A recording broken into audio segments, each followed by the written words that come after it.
Welcome back. Telangana budget Ugadi పచ్చళ్ళ ఉందని MLA Kunamneni Sambasivarao విమర్శించారు.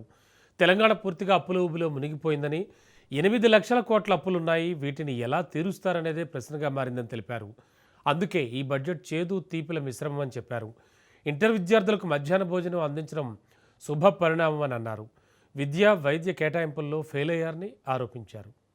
తెలంగాణ అటువంటి అప్పుల ఊబిలో దిగిపోయింది. ఈ అప్పుల ఊబిలో దిగిపోయినటువంటి తెలంగాణ ఇవాళ మొత్తంగా 8,64,000 కోట్ల అప్పుల్లోకి వచ్చాము. ఈ 8,64,000 కోట్లతో పాటు ఇంకొక దాదాపు 1,00,000 కోట్లు బకాయిలు వీళ్ళు చెల్లించాల్సి ఉంటాయి. అది ఇందులో ఈ లెక్కలో లేదు.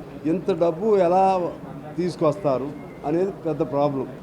ఈ దశలో బడ్జెట్ ప్రవేశపెట్టడం అంటే పెద్ద కత్తి మీద సాము లాంటి ఎవరున్నా చేయగలిగింది లేదు. ఉన్న దానిలో ఇంత క్లిష్టమైన స్థితిలో ఈ గవర్నమెంట్ పెట్టిన బడ్జెట్ చేదు తీపిల మిశ్రమంగా మేము భావిస్తున్నాం. మిశ్రమంగా ఉగాది పచ్చడిలాగా ఉంది ఇవాళ మన తెలంగాణ.